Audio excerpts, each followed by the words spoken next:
क्या तुझे अपने प्राणों का भय नहीं? किसके बल पर यह सब तूने किया है?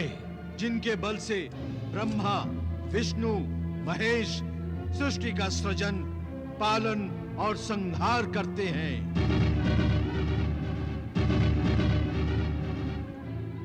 जिन्होंने शिव धनुष तोड़कर सभी राजाओं के गर्व को चूर चूर कर दिया। बंदर को अपनी पूंछ बड़ी प्यारी होती है। तेल में कपड़ा भिगोकर इसकी पूंछ पर बांध दो और इसे आग लगा दो।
नगरी को ध्वस्त कर सकता है तो उसका स्वामी क्या नहीं करने का सामर्थ्य रखता होगा।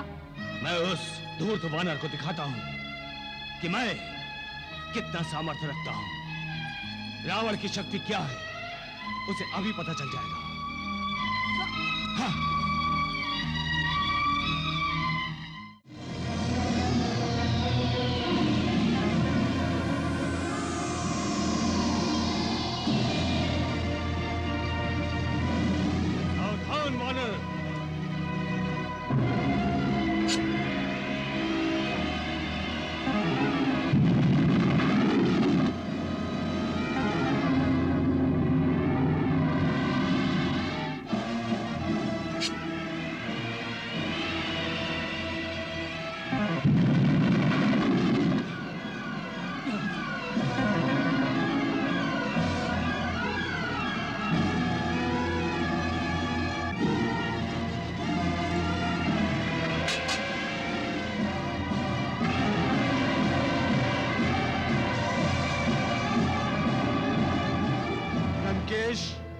भगवान की कृपा से मुझ में इतनी शक्ति है कि चाहूं तो तुम्हारा वध कर सकता हूं, किंतु करूंगा नहीं। इसलिए नहीं करूंगा कि प्रभु की आज्ञा नहीं है, इसलिए तुम सुरक्षित हो। किंतु तुम सुरक्षित नहीं हो वानर। अब मैं भगवान भोलेनाथ द्वारा प्रदान किए गए अस्त्र को प्रकट करके तुम्हारा विनाश करने जा रहा हूं।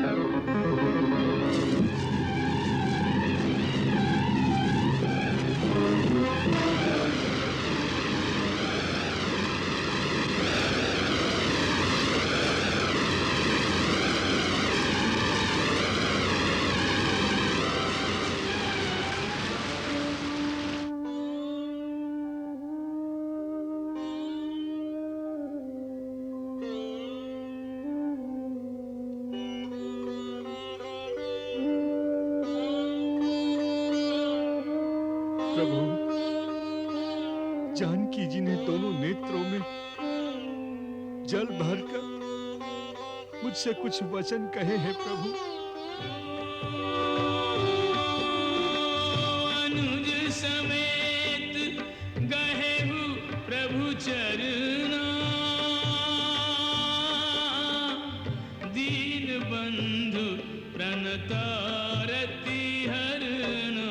राम हरे श्री राम हरे, शुभ दर्शन शुभ नाम हरे।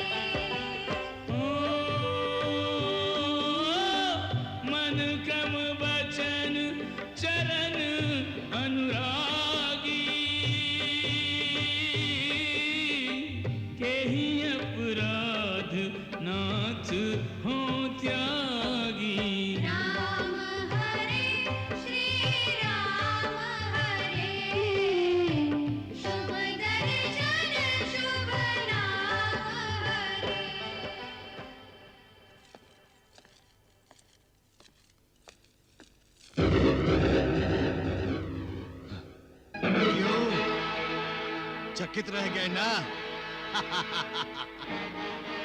मैंने कहा था ना कि मेरा मुक्तिदाता आ गया। बहुत घमंड था ना तुझे कि तेरे कारावास से कोई बाहर नहीं निकल सकता। पवन पुत्र हनुमान का एक गदा प्रहार हुआ और तेरा कारावास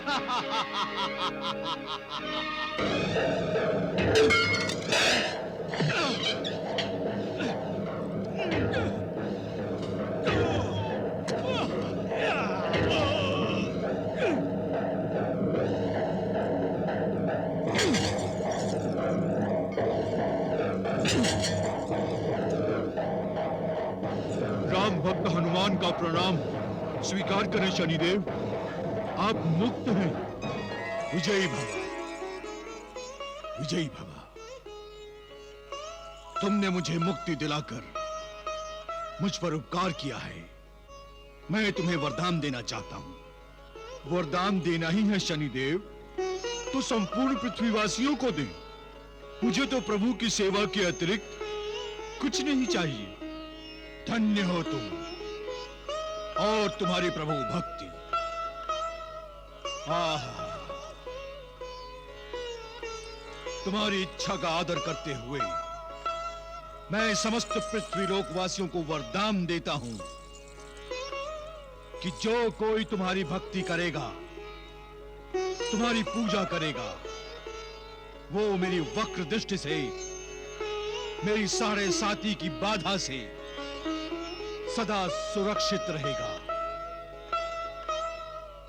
सदा सुरक्षित रहेगा। प्रणाम शनिदेव। तथास्तु।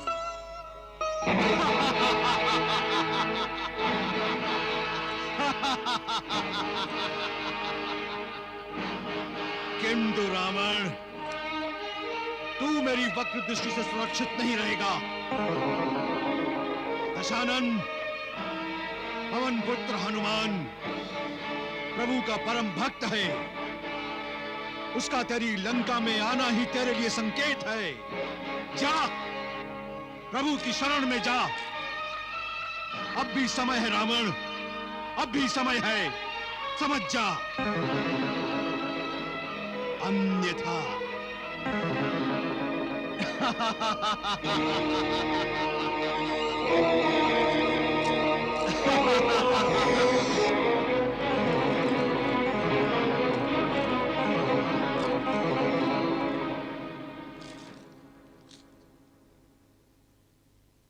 शनिदेव, लंका जाने के लिए हमें ये सागर पार करना ही होगा।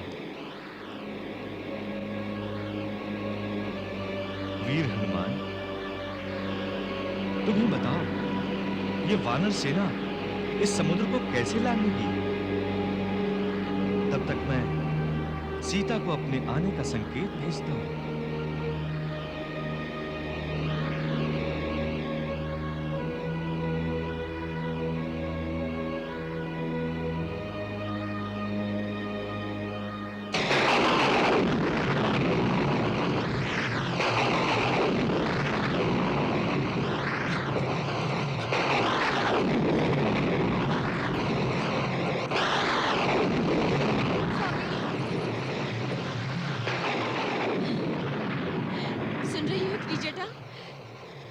प्रभु के धनुष की टंकार है। ये श्री राम के आने की सूचना है। मंदोदरी, तुम्हारा हृदय इतना कोमल कैसे हो गया? त्रिलोकेश्वर रावण की महारानी धनुष प्रत्यंचा की एक टंकार से भयभीत हो गई। ये टंकार कोई साधारण टंकार नहीं है स्वामी। ये तो सावधान करने की एक घोषणा है, एक अलौकिक संकेत है उस शक्ति का जो सारे ब्रह्मांड में गूंज रही है। ये तो चेतावनी है आपके लिए स्वामी। मेरे लिए चेतावनी? कौन है इस पूरे ब्रह्मांड में जो मुझे दशानन रावण को चेतावनी दे सके? तुम उस वनवासी की बात कर रही हो? है क्या उसके पास? शक्तिमान को चेतावनी देने के लिए कुछ तो अपनी शक्ति होनी चाहिए मंदोदरी। वो अकेला लंकेश से युद्ध करेगा, दशानन से, जो अजय है, अमर है। यदि उसने लंका में अपना पग भी रखा तो वह जीवित नहीं बचेगा। मंदोदरी, स्वामी, अब जो दिखाई दे रहा है उसे देखकर भी अनदेखा क्यों कर रहे हैं? जिसके धनुष की टंकार मात्र से सारी सृष्टि डोल रही है, वो कोई सामान्य मानव कैसे हो सकता है स्वामी? वो जो भी हो, उसने दशानन रावण से शत्रुता ली है और अब उसे शत्रुता का स्वाद भी चखना होगा। और सागर पार से उसके धनुष की टंकार ने मुझे एक और प्रेरणा दे दी है। क्या? मैं आज इसी समय सीता को अपनी पत्नी बनाऊंगा।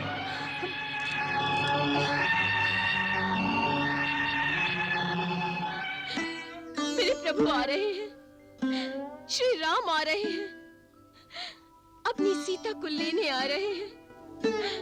अब मैं शीघ्र ही यहाँ से मुक्त हो जाऊंगी। अवश्य।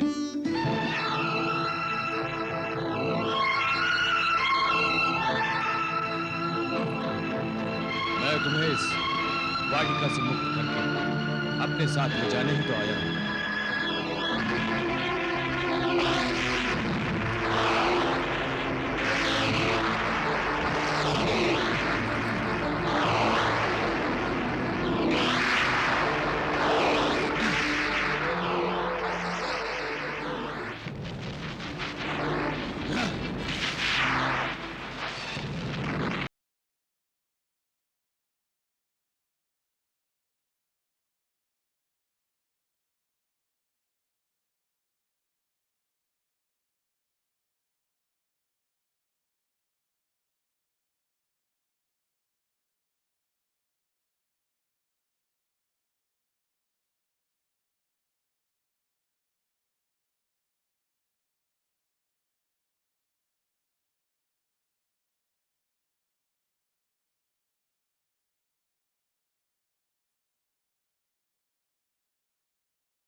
अपने पापों में और वृद्धि मत कर।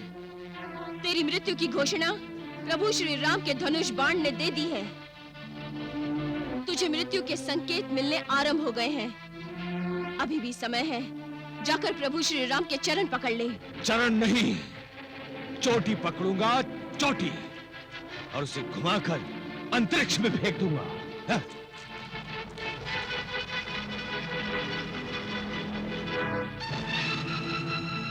नारायण नारायण। अग्नि स्वरूपा सीता मैया ने रावण को मृत्यु का साक्षात्कार भी करवा दिया, फिर भी रावण की प्रतिक्रिया नहीं बदली। उसके क्रोध का तापमान तो और भी ऊंचा हो गया है। देखिए प्रभु, देखिए देखिए, क्रोध में उसके पांव कैसे धरती को हिला रहे हैं।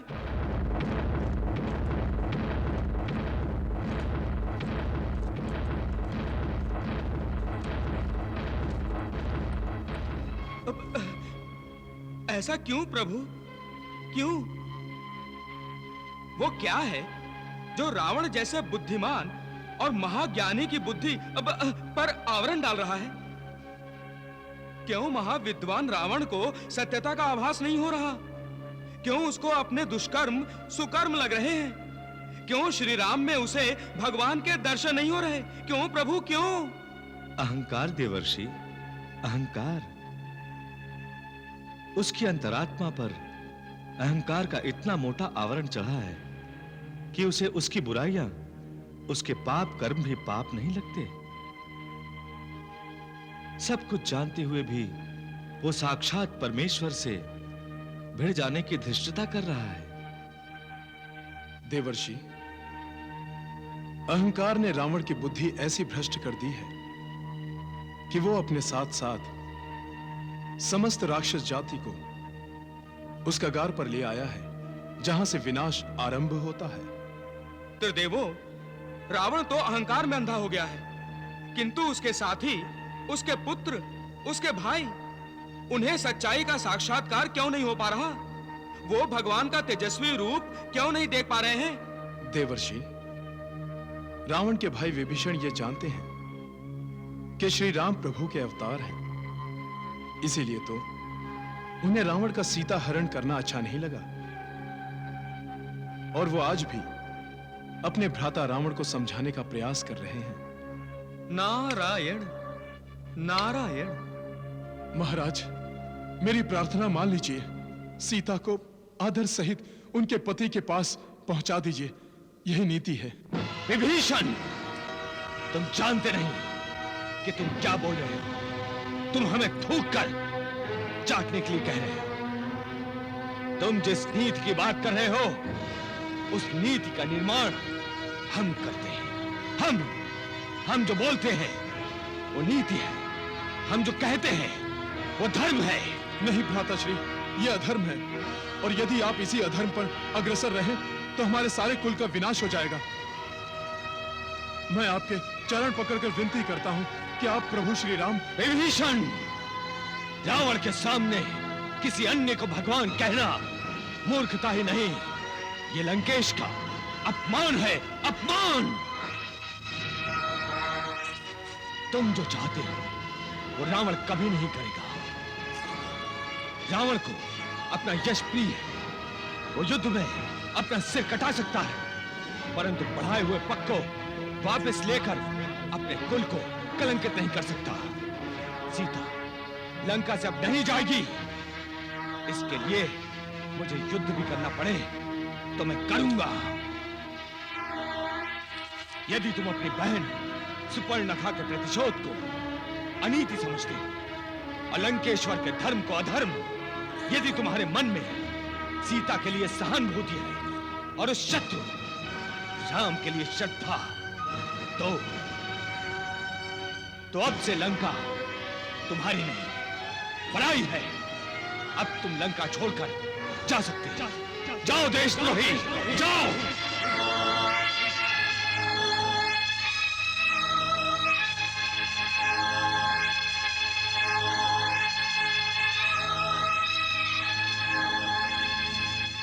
काकाश्री, पिताश्री ने तो आपके मन की बात कह दी।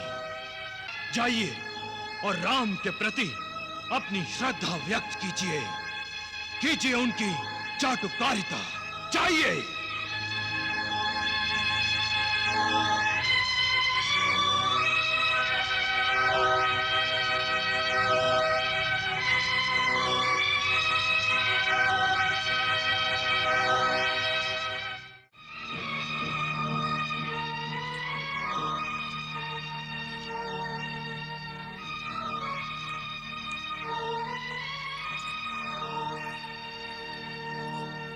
स्वामी, ये उचित नहीं है। आप अपने अनुज विभीषण को रोक लीजिए। नहीं मंदोदरी, उसका हृदय लंका के शत्रुओं से मिला हुआ है और जो लंका के हित का नहीं सोचता वो देशद्रोही है। क्या द्रोह किया है विभीषण ने? क्या द्रोह किया है? आपको पराई स्त्री लौटाने के लिए कहा, यही ना? आपको अपने दुष्कर्म का प्रायश्चित करने के लिए कहा, यही ना? आपको भगवान राम की शरण में जाने के लिए कहा, यही ना? मंदोदरी, क्या तुम्हारा पति बलहीन है, कायर है? मैं क्यों जाऊं किसी की शरण में? मेरी शरण में पूरा ब्रह्मांड है। मैं त्रिलोकपति हूं और विभीषण मुझे शरणागत होने के लिए कह रहा है। मुझे इस समय आप भ्रमित हो गए हैं, इसलिए आपको अपना अकल्याण दिखाई नहीं देता। मेरा अकल्याण? दशानन रावण का कल्याण? मंदोदरी, उचित यही होगा कि तुम इस समय मुझसे मुंह न लगो। मुझे अपनी शक्तियों का भली भांति ज्ञान है। मैंने अपने इन्हीं हाथों से कैलाश पर्वत को उठाया है। कैलाश पर्वत को मुझे साक्षात भगवान भोलेनाथ का वरदान प्राप्त है और तुम मुझसे कह रही हो कि उस वनवासी के चरण पकड़ लूं? असंभव। देखना किस तरह मैं उस वनवासी राम और उसके भाई लक्ष्मण का सिर काटता हूं, क्योंकि मैं अमर हूं, मैं अजय हूं, मुझे कोई नहीं मार सकता। नारायण नारायण। प्रभु, रावण तो विवेकहीन हो गया है। देवर्षि, विभीषण रावण के विवेक का प्रतीक ही तो है। उस विवेक को रावण अपने आप से दूर भेज रहा है। इसे कहते हैं विनाश काले विपरीत बुद्धि। जब मनुष्य का विनाश काल आता है तब पृथ्वीवासी इसी तरह अपने विवेक को छोड़ अविवेक को अपना साथी बना लेते हैं। देवर्षि नारायण नारायण। देवर्षि, मनुष्य स्वयं अपने भाग्य का विधाता होता है। दशानन रावण को ही देख लो, जन्म कहां हुआ? महर्षि पुलस्त के कुल में, किंतु अपने कर्मों से अधोपतन हो गया है रावण का। हाँ प्रभु, ये सब विनाश के चिन्ह हैं देवर्षि। अर्थात रावण का विनाश अब निश्चित है। नारायण नारायण।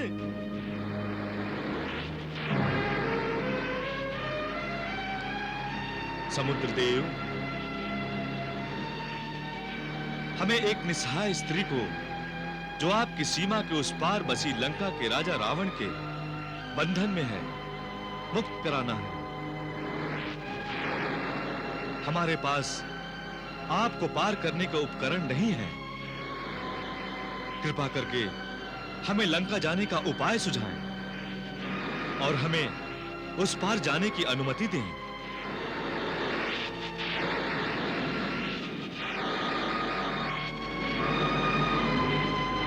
समुद्रदेव, हमारी प्रार्थना पर ध्यान दें और हम पर कृपा करें। समुद्रदेव, आप मुझे विवश कर रहे हैं। रावण के बंधन में मेरी पत्नी सीता है और आप मेरे और मेरी पत्नी के बीच में बाधा बन रहे हैं। मैं राम अपनी पत्नी सीता की रक्षा के लिए वचनबद्ध हूं और जो कोई भी हमारा मार्ग प्रतिबंधित करेगा वो हमारा शत्रु है। इसीलिए मैं दशरथ पुत्र राम आपको सावधान करता हूं।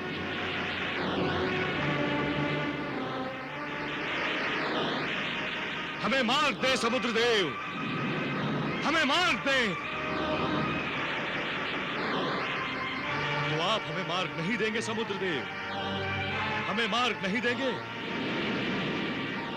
तो आप अप्रत्यक्ष रूप से उस अधर्मी अत्याचारी रावण का साथ दे रहे हैं। आप मुझे विवश कर रहे हैं, विवश कर रहे हैं।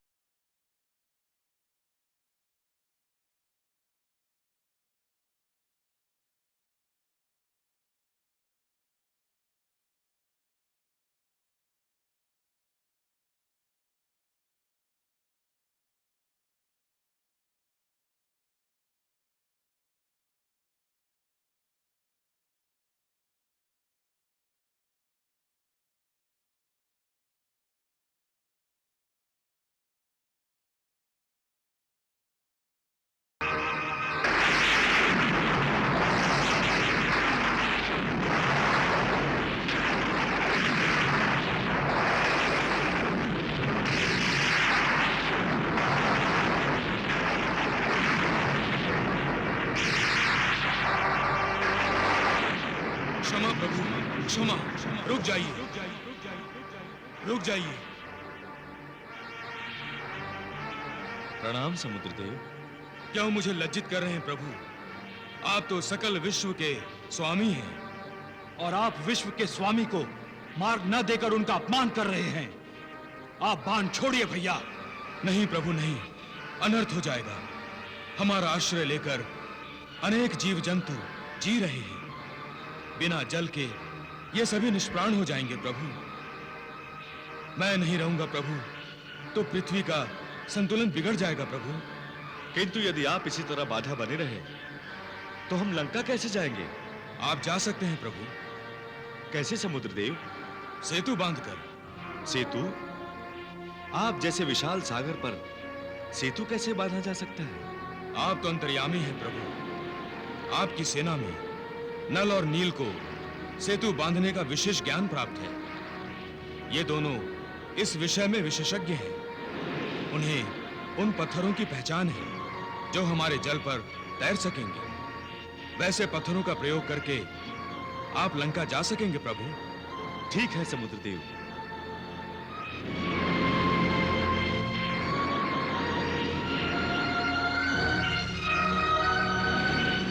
भैया, अब इस बाण का क्या प्रयोग करेंगे?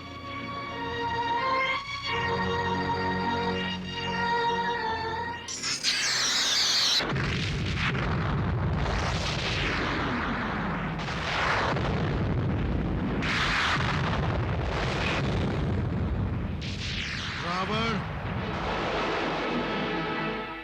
अंतरिक्ष में जलती हुई आग देखकर क्या अपनी लंका जलती हुई याद आने लगी? पहले लंका जली थी, अब लंका का अंतरिक्ष जल रहा है। समझ जा रावण, समझ जा, अब भी समय है, संभल जा। नियति का संकेत समझ ले और संभल जा। दूसरों को तुच्छ मानने वाला अपने पतन की सीढ़ियां नहीं गिनता, किंतु सीढ़ियां उतरना आरंभ कर देता है। ठीक वैसे ही दशा आज तेरी है दशानन। तुझे अपने सिवा कोई दिखाई नहीं देता, न बलवान, न ज्ञानी, न विद्वान, न योद्धा। तू किसी का विरोध सुन नहीं सकता। तेरी भलाई करने वाला, तेरी भलाई सोचने वाला तुझे फूटी आंख नहीं भाता। चाहे वो तेरी अर्धांगिनी मंदोदरी हो, चाहे तेरा भाई विभीषण। कुछ और सत्कार शेष है शनिदेव। पहले इसे तो पूरा होने दे। अपने पांव रोक कर सोच। तूने विभीषण जैसे शुभ चिंतक को नहीं, विभीषण मेरा छोटा भाई होते हुए भी वो मेरा शुभ चिंतक कभी नहीं रहा। वो शुभ चिंतक है राम का। किंतु विभीषण तेरी अच्छाई है, विभीषण तेरी विनम्रता है, विभीषण तेरा विवेक है। विभीषण है तो रावण सगुण है, और विभीषण नहीं तो रावण निर्गुण। शनिदेव, ये रावण स्वयंभू है, स्वयंभू। इसे किसी विभीषण की आवश्यकता नहीं। रावण जो चाहे कर सकता है। नहीं रावण, अब नहीं। क्यों? क्योंकि अब मैं तेरी राशि में आ गया हूं और मैं तेरी मृत्यु को एक एक पग तेरी ओर बढ़ते देख रहा हूं। अच्छा, तो तुम मेरी मृत्यु देख रहे हो?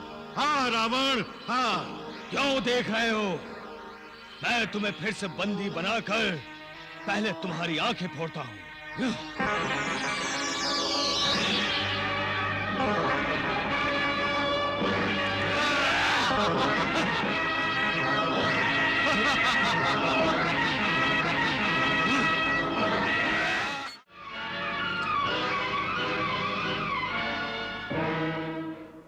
ये कौन है जो हमारी ओर आ रहा है?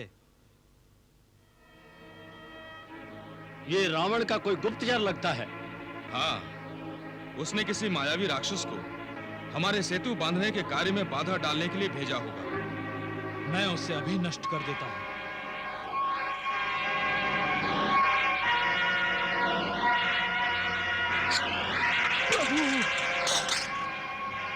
रुक जाइए सौमित्र लक्ष्मण, मैं आपकी शरण में आया हूं और शरणागत पर प्रहार नहीं करते।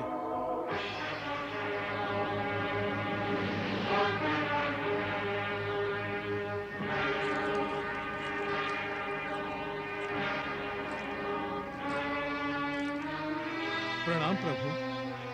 प्रणाम महाराज। आप? प्रभु, ये लंकाधीश रावण के कनिष्ठ भ्राता विभीषण जी हैं। रावण के भ्राता? अर्थात अधर्म, अनीति और अनाचार के संरक्षक? नहीं सौमित्र लक्ष्मण, अब मैं लंका के राजपद से मुक्त हूं। मैंने अधर्म का पद छोड़ धर्म के पद पर चलने का निर्णय लिया है। अतः मैं प्रभु के चरणों में ही रहने आया हूं। मैं जानता हूं प्रभु, जहां आप हैं वहां धर्म है, और जहां धर्म है वो विजय श्री है। क्या मुझे आपके चरणों में आश्रय मिलेगा प्रभु?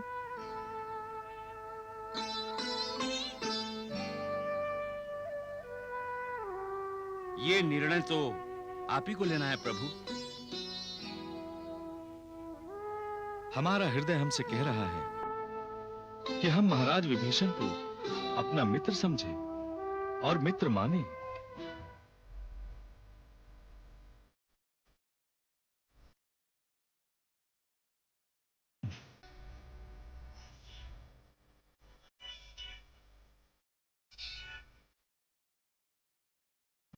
एक प्रार्थना है प्रभु, आप मुझे महाराज न कहें। हम जानते हैं युद्ध में दशानन रावण को पराजित करने के बाद आप ही लंकापति होंगे।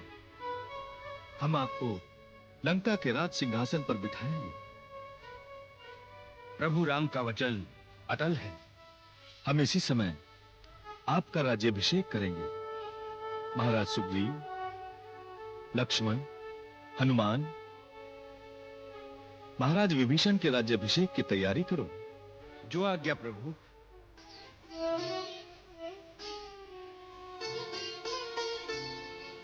ऊंच नीच जाने नहीं, जात पात माने नहीं, कृपा सिंधु राम कृपा भक्तों पे लुटाते हैं। वृक्ष हो के वानर हो, सूर्य के निशाचर हो, शरण जो आते हैं अभय दान पाते हैं। ये क्या कह रहे हो गुप्तचर? ऐसा संभव नहीं है। परंतु यही हुआ लंकेश्वर।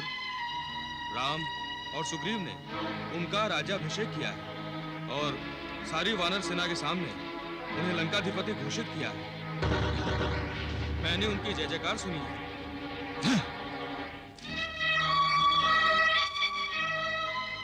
आपने सुना महारानी? आपने सुना?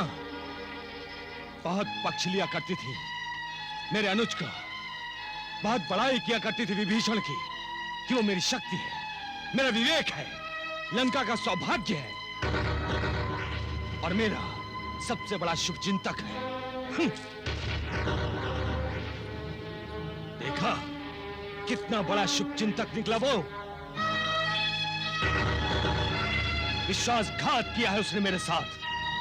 मेरे शत्रु के साथ मित्रता करके मेरा शत्रु बन गया है वो, अपने ज्येष्ठ भ्राता का शत्रु। वो नीच मेरे राज सिंहासन को मुझसे छीनकर उस पर बैठना चाहता है और अपने आप को लंकापति घोषित कर दिया है उसने। तो क्या हुआ महाराज? एक विभीषण तो क्या, सहस्त्रों विभीषण भी उन वनवासियों और वानरों से जा मिले तो भी दशानन से कोई आंख उठाकर बात नहीं कर सकता। यदि आप मुझे आज्ञा दें तो मैं अभी जाकर राम सहित काका विभीषण को भी यमलोक पहुंचा दूं। इंद्रजीत, बड़ों का सम्मान करना भूल गए हो तुम। अपने काका श्री के लिए ऐसे बोलते हैं? बोलेगा क्यों नहीं? ये लंका का युवराज है, लंका का शत्रु, इसका शत्रु है। तो क्या विभीषण का वध करने की बात करेगा ये? यदि राज्य की सुरक्षा के लिए मेरा भी वध करना पड़े तो ये करेगा, क्योंकि ये युवराज का धर्म है। वैसे भी माता श्री, राजनीति तो कहती है कुलद्रोही, राजद्रोही और भ्रातृद्रोही का वध तो सबसे पहले करना चाहिए। महाराज, ये मैं क्या सुन रही हूँ? नहीं नहीं, अपने पिताश्री के भाई की हत्या, उस काका की हत्या जिसने अपने भाई के साथ ही नहीं, अपने देश के साथ ही नहीं, अपनी जाति के साथ विश्वासघात किया है, जिसका अपराध। और आपका अपराध? मेरा अपराध? क्यों? सीता का हरण क्या अपराध नहीं? और उसी सीता के कारण अपने भाई को देश निकाला देना क्या अपराध नहीं? विभीषण आपका भाई है, आपका अनुज है, और सीता? सीता कौन है आपकी? जरा ध्यान से सोचिए स्वामी, जिस दिन से आप उस स्त्री को लंका में लाए हैं, लंका का सुख चैन ही खो गया है।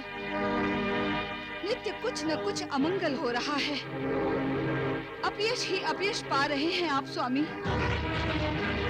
एक सीता के लिए क्या क्या नहीं खोया आपने स्वामी, क्या नहीं खोया।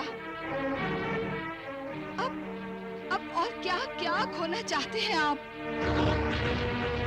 मेरी प्रार्थना मान लीजिए स्वामी और सीता को लौटा दीजिए। नहीं मंदोदरी, एक बार नहीं, कितनी बार कह चुका हूं। रावण एक बार अपना पग बढ़ाकर उसे वापस नहीं लेता। सीता लंका में आ गई है तो वो लंका में ही रहेगी। और विभीषण लंका से चला गया तो लंका से सदा बाहर ही रहेगा। अब उसका मृत शरीर भी लंका में नहीं आएगा मंदोदरी।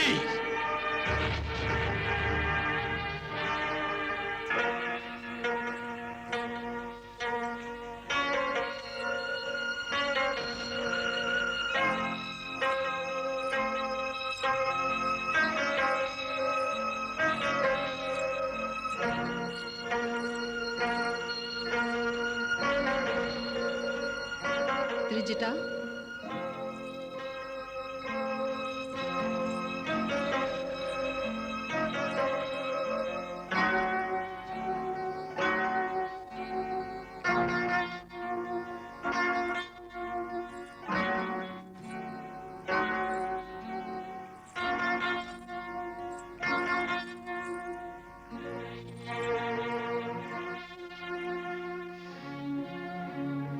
मैं महाराज लंकेश्वर की महारानी मंदोदरी हूँ।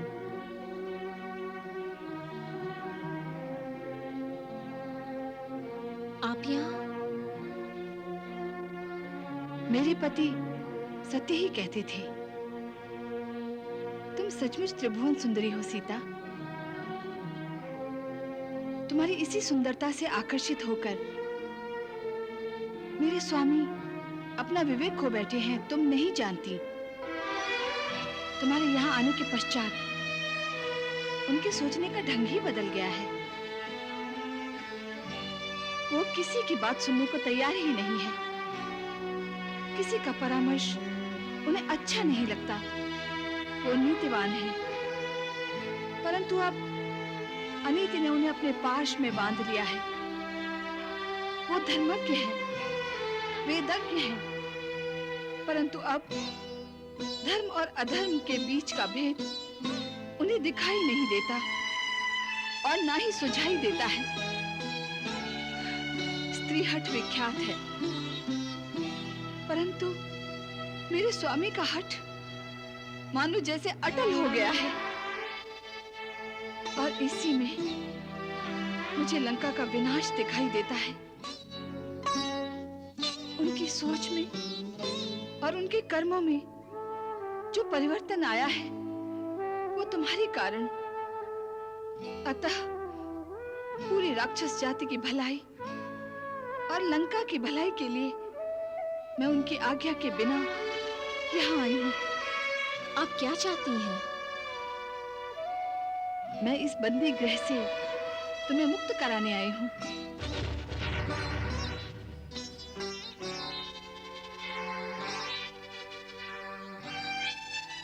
आने वाले सर्वनाश को रोकने के लिए ये आवश्यक है। आप अपने महाराज के क्रोध को आमंत्रित कर रही हैं। जानती हूँ, इसके लिए कदाचित मुझे कठोर से कठोर दंड भी मिले तो उसके लिए मैं प्रस्तुत हूँ। उठो सीता, मैं तुम्हें तुम्हारे पतिदेव के पास छोड़ आती हूँ। मैं विमान का प्रबंध करके आई हूँ। चलो सीता, इससे पहले कि कोई बाधा आ जाए यहाँ से निकल चलो। मैं आपकी भावनाओं और राक्षस जाति के हित के लिए आपके साहस का आदर करती हूँ, परंतु मैं आपके साथ नहीं जा सकती। क्यों? मुझे मुक्ति चाहिए, किंतु प्रभु श्री राम के हाथों वो आएंगी और जिस रावण ने छल और बल से मेरा हरण किया है उसे उपयुक्त दंड देकर पृथ्वीवासियों के लिए एक नए आदर्श को प्रस्थापित करेंगे। परंतु सीता, उससे पहले तुम दशानन के क्रोध और विकारों की लपेट में आ गई तो तुम भाग्यशाली हो कि दशानन ने तुम्हें अब तक स्पर्श नहीं किया। परंतु कब तक सीता, कब तक? महारानी मंदोदरी, आपके पति बुद्धिमान हैं, ज्ञानी हैं और वे जानते हैं कि वे अग्नि को स्पर्श नहीं कर सकते। अग्नि? कौन अग्नि?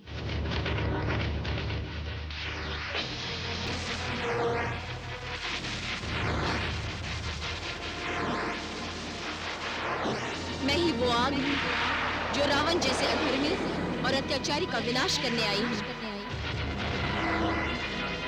एक बात बताओ महारानी मंदोदरी, लोग समझते हैं लंका दहन हनुमान ने किया है ना?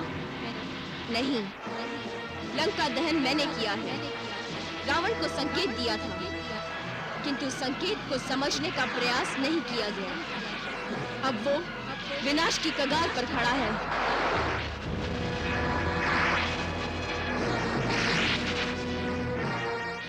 तुम कोई साधारण स्त्री नहीं हो। कौन हो तुम?